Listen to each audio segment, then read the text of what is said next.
Please make sure that you have your copy of the assignment, How to Write Ionic Compound Formulas from Names. In this part 1, I'm going to show you some examples of how to write ionic compound formulas given their names. And then there's another part to the video demonstration which shows you how to work on some problems. There is a set of problems. I'm going to show you how to do the page of problems that's on the back of the problem set. So those are the two parts to this video demonstration. How to write ionic compound formulas from their names. An ionic compound is a substance, when you read its name, has two parts. The first part is a positively charged ion, and the second is a negatively charged ion. Always the positive first and the negative second. Think about that for life too. Always be positive first, put negative away for later. Positive first, negative second. Ammonium nitrate is an example. Also aluminum sulfate. Both are examples of ionic compounds. The first part is the positively charged ion. The second part is the negatively charged ion. What I want to show you is how to write the formula for the compound if you're given its name. Now, in order to do that, you need to know the charges of the ions. And in your packet, there's conveniently on the last page, if you just tear that right off, a whole set of ions and their charges. And on the top part of the chart, it looks like a periodic table. These are all ions that consist of one element. We call them monoatomic ions. Mono, one. All of these are one atom ions. Down here on the bottom of the chart are polyatomic ions. Poly means many. So there might be one, more than one element or atom in that particular ion. We'll use this table to find the charges of ions from their names, and then we'll combine the ions to form compounds. When we combine them, we're going to try to get the charges, the positive and the negative charges, to add up to 0. And that's how you know that you've done it correctly. So on the set of examples on the front, there are 9 we'll do together. So looking at the first example, example A, potassium bromide. So the first thing that I want to do is I want to find the positively charged ion formula and the charge, and the negatively charged ion formula and its charge. So if I look on my table of ions, here's potassium right here, and bromide is over here, and they're listed with their symbols and their charges. So I'll write potassium with its 1 plus charge, and bromide with its 1 minus charge. What we want to do is have a number of ions of each charge so that the charges add up to 0. When I look at these charges right now, they already add up to 0. So I only need 1 ion of potassium and 1 of bromide to make the compound. I'm going to write the formula KBr. Boom, done. That was easy. 1 ion of potassium, 1 ion of bromide. Potassium bromide. How about the next example? Example B. Example B says iron, and then there's a Roman numeral, and then iodide. Iron, iodide. Iron, Roman numeral. Whoa, what happened to my focus there? Focus, focus, focus, focus. There we go, focus. Okay, so iron, 2, iodide. This Roman numeral is important because when you look at iron on the table of ions, iron is right here on the table of ions. If you look closely, you'll see that it has 2 different charges. It has iron with a 2 plus or with a 3 plus charge. It can make more than one charge ion.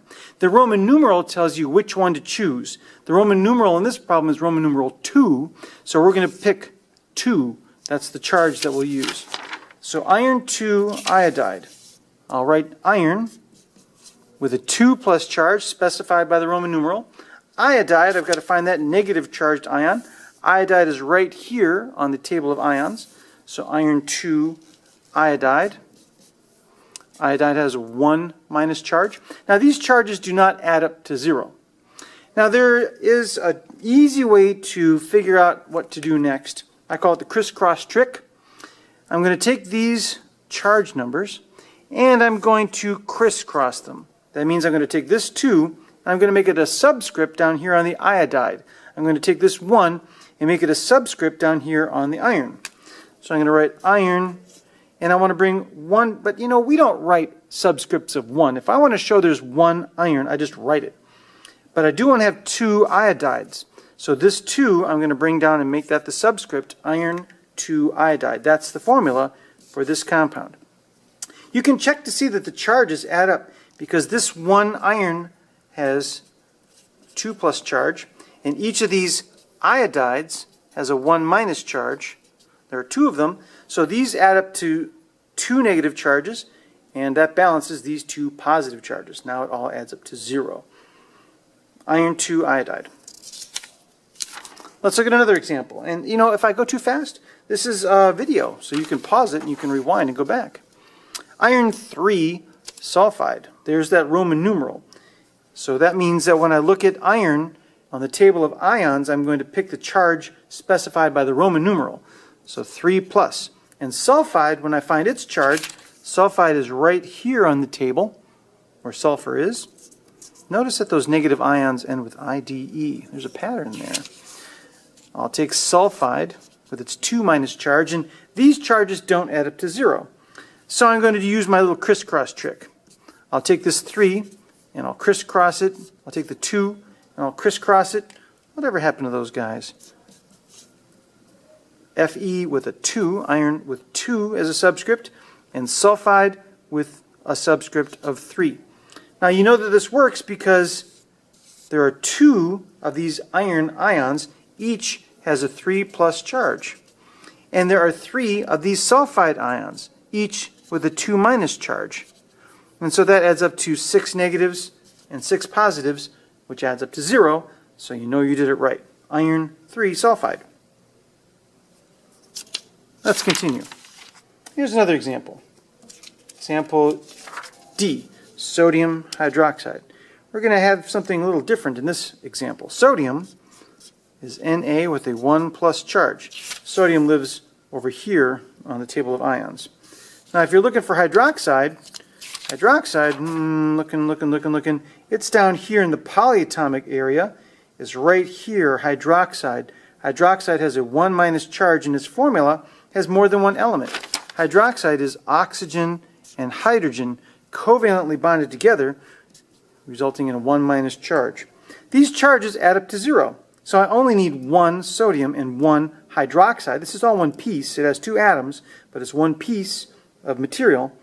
I need 1 sodium and I need 1 hydroxide to make sodium hydroxide. Sodium hydroxide is Drano. We've used that many times in our experiments. Last semester when we were doing stoichiometry, it was one of our titrants that we used quite a bit. Sodium hydroxide with a polyatomic ion.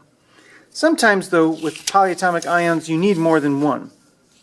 So like in this example, copper 2 nitrate. There's that Roman numeral. Copper, when you find it on the table of ions, copper is right here. It can have 2 different charges, either 1 or 2 positive. We're going to pick the 2 positive charge. And nitrate, when you find it on the table of ions, it's a polyatomic ion right here. Don't get it confused with nitrite. Nitrate is NO3. Nitrogen and 3 oxygens covalently bonded, resulting in a 1 minus charge for that group of atoms. The charges don't add up to 0. So that means I'm going to do the crisscross trick. I'll take my 2 and my 1 and I'll crisscross them. Copper with a subscript of 1. I don't have to write the 1 to show there's 1 copper. I just write its symbol. And then nitrate, NO3. And I want to bring this 2 down and make that the subscript. But the way I wrote it here, it makes it look like copper, nitrogen, and 32 oxygens. But I'm not trying to say 32 oxygens. I'm trying to say 2 of these. So I put the nitrate in parentheses to show that there are 2 of everything that's in the parentheses. 2 nitrates. Copper 2 nitrate, the formula there. The subscript counts how many things are inside the parentheses. I want 2 of those to make 2 negative charges to balance those 2 positive charges. Let's look at another example. This one also has a polyatomic ion. Zinc chlorate. If I find zinc on the table of ions, it has a 2 plus charge. If I find chlorate, ClO3, the 1 minus charge, again, these don't add up to 0, so I've got to do that crisscross thing. I'm going to crisscross these subscripts. So I'll make zinc with a 1 for the subscript. I don't have to write 1 to show there's one of them there. I'll write chlorate, and I want to put a 2 subscript on there, but I don't want to have 32 oxygens. I want to have 2 chlorates. So I put the chlorate in the parentheses to show that this subscript is counting 2 of this whole thing. Chlorate has 4 atoms altogether. 1 chlorine bonded to 3 oxygen atoms. And that makes that ion, all one piece. Next example. Aluminum sulfate. If I find aluminum on the table of ions, it has a 3+ charge. And sulfate is a polyatomic ion, 1 sulfur and 4 oxygens, and it has a 2- charge. Since the charges don't already add up to 0, I have to do the crisscross thing. So I'll crisscross these charges to make the subscripts. And I'll write aluminum, and I'll put the 2 for the subscript, so I'm crisscrossing that and bringing it down for the subscript. I'll write the sulfate, SO4. I'll bring the 3 down to make the subscript, but I don't want 43 oxygens. I want 3 sulfates. So I'll put the sulfate in the parentheses. The subscript outside says that I've got 3 of this whole thing. This is all one piece. It's 5 atoms, but it makes 1 ion with 2- charge. Aluminum sulfate. That's how that one is done. Magnesium phosphate. Magnesium, Mg, with a 2+ charge, and phosphate, PO4, with a 3- charge. 1 phosphorus and 4 oxygens covalently bonded with a charge of 3-. And the charges don't add up to 0, so I'll do the crisscross thing. Magnesium with a subscript of 3. And the phosphate, PO4, I want to bring this 2 down to make that the subscript, but I don't want to have 42 oxygens. I want to have 2 phosphates. So I'll put the phosphate in parentheses. The 2 outside the parentheses means there's 2 of everything that's in here. This is all one piece, 1 phosphate ion. Magnesium phosphate. Last example. Strontium acetate. Strontium is Sr with a 2+ charge. And acetate, C2H3O2 with a 1- charge. Now the charges don't add up to 0, so I'm going to do the crisscross thing. And I'll take my strontium. I only need 1 ion, so I don't need to put a 1 here. To show there's 1 of something, I just write its symbol or its formula. And then I'll write the acetate, C2H3O2, and I want to bring this 2 down to be the subscript. I don't want 22 oxygens, I want 2 acetates, so I put the acetate in parentheses, and then the 2 subscript means there's 2 of this whole thing that's in here. Acetate is all one piece. It has 7 atoms, but together covalently bonded, they make one piece with a 1- charge. So that's how we put together the ions to form the formulas for the compounds, given their names and given their charges on a table of ions. In the next video, I'll show you how to do some of the problems on the set of problems on the very back.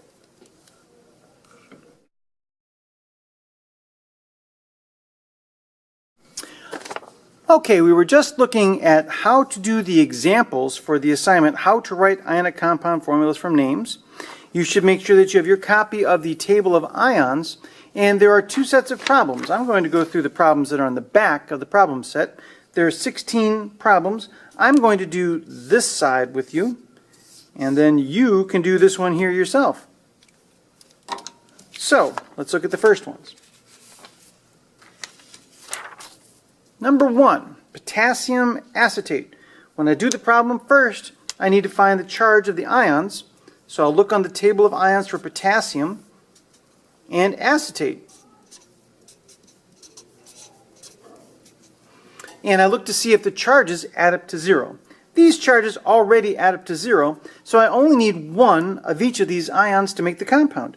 Now I can just write K, C2H3O2, and that's potassium acetate. That's the formula for that first example. The next one, bismuth molybdate. That's a funny sounding word, bismuth molybdate. So I'm going to find first the bismuth. And so if I look on my copy of the table of ions for bismuth, I'll find that bismuth Bi has a 2+ charge. And if I look for molybdate, that one is one of the polyatomic ions down here, and I find it in the column that has the 2- charges, molybdate. So I have to write its formula, MOO4 with a 2- charge, molybdate. Now the 2 charges already add up to 0, so I don't need to change the number of ions. I can just write bismuth molybdate, and that's the formula for that compound. As long as the charges add up to 0, then you're good. Okay, let's try calcium arsenate. Calcium has a 2+ charge, and arsenate is one of the polyatomic ions. If you look down here in the bottom, you'll see that it's listed with the 3- charge ions. Arsenate is AsO4 with a 3- charge. Now these charges don't already add up to 0. The 2 and the 3 don't add up to 0, so I'm going to do the crisscross trick, and I'll write calcium with a subscript of 3, and I'll write the arsenate, AsO4, with a subscript of 2. I don't want to say 42 oxygens, I want to say 2 arsenate. So I put the arsenate in parentheses, so that the 2 says there's 2 of this whole piece here, calcium arsenate. Arsenate is one piece. It has 5 atoms, 1 atom of arsenic and 4 atoms of oxygen. Together, covalently bonded, makes a 3- ion. So that is calcium arsenate. Cadmium phosphide. Okay, so I've got to find cadmium on my table of ions. Cadmium, positively charged, is right, where's cadmium? Oh, right here under zinc. Cadmium with a 2+ charge. Phosphide, that is where phosphorus is here on the nonmetal side of the periodic table. P with a 3- charge. The charges don't balance, they don't equal 0. So I'll do the crisscross thing, and I'll say cadmium. I'll bring the 3 down to be the subscript. And phosphide, I'll bring the 2 down to be the subscript. Cadmium phosphide, the compound formula for that substance. Okay, so the next one's right below. I know I'm going very quickly, but as I said before, this is video, so you can pause and you can rewind and you can listen to it over and over again. I know that would really make your day to hear me go on and on and on about this. Okay, let's try copper 1 carbonate. Copper 1. So copper can make more than one kind of ion. It can make a 1 or a 2+ ion. This Roman numeral says we're going to choose the 1+ ion. Copper 1 carbonate is CO3 with a 2- charge. And since these don't already add up to 0, I'm going to do the crisscross trick like that. And I will say copper with a subscript of 2 and carbonate. I don't need to put a 1 down here because I'm already showing 1 carbonate by writing its formula. That's copper 1 carbonate. And then gallium hydroxide. Okay, I've got to find gallium on my table of ions. Gallium is right here under aluminum. And so gallium has a 3+ charge. Hydroxide is a polyatomic ion. 1 oxygen, 1 hydrogen with a 1- charge. The charges don't add up to 0. So I'll take those charges and I'll crisscross them to make the subscripts. I'll write gallium with a 1, well, I don't have to write a 1 for the subscript because there's already 1 right there. And then I'll write the hydroxide, and I'll bring the 3 down to be the subscript. I'm not going to leave it just like that because I'm not trying to say 3 hydrogens. I'm trying to say 3 hydroxides. The whole thing is one piece, so I have to put it together in the parentheses to show that there are 3 of the whole thing. Oxygen covalently bonded to hydrogen with a 1- charge makes that ion. Gallium, 3 charges positive, and 3 negatively charged hydroxides makes gallium hydroxide. All right, going along here, indium iodate. Let's find indium. I can't remember. Oh, here it is. Hey, look at that. It's right under gallium and aluminum. Hey, they all have the same charge, 3+. That's because something about their electron configurations is the same in the same group. That should hopefully sound familiar to those of you who are working on electron configurations with me. Indium with a 3+ charge, and iodate is one of those polyatomic ions.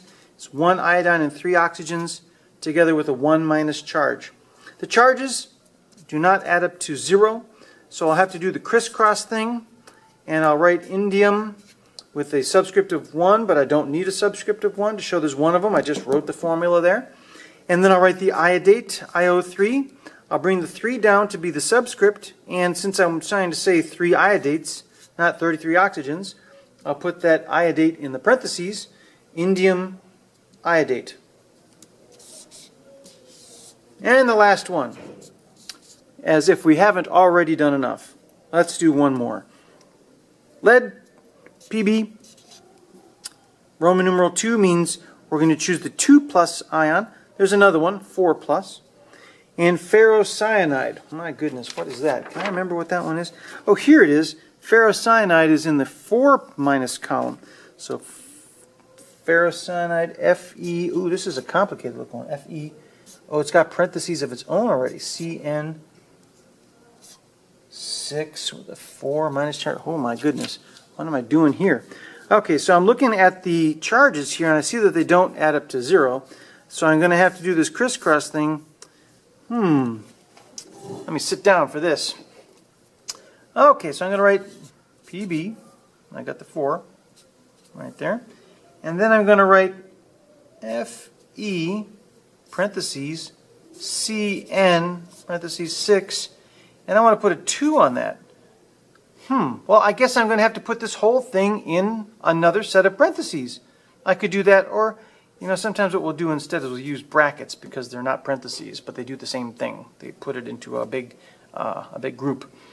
So this one big piece, which has smaller pieces of its own, which is made of smaller, you know, is just working its way out. We have lead 2 ferrocyanide. This part right here, Cn, is an ion called cyanide, and here's the iron. Iron in Latin is ferrum, which is where the ferro part of the name comes from. So lead ferrocyanide is how that compound gets its name. And if you want to know more about the names of the elements, here I'll tell you another story while we got some time on the tape. Pb is for plumbium. It's not for lead. Lead starts with L. Where did they get Pb from? It's a Latin word, plumbium, which has to do with plumbing, obviously. The Romans used lead to make their pipes because lead is a very soft metal and easily shaped. And so they made their water pipes and things like that out of lead. And as a consequence, they got lead poisoning from drinking their water. And that contributed, some people say, to the decline and fall of the Roman Empire back in the day. So I hope that you are getting some good examples and some practice with writing the formulas for ionic compounds. Make sure that you familiarize yourself with the table of ions so that you can find their charges and that you complete the rest of the problems. And if you have any questions, make sure to bring them to me during homeroom. See you then.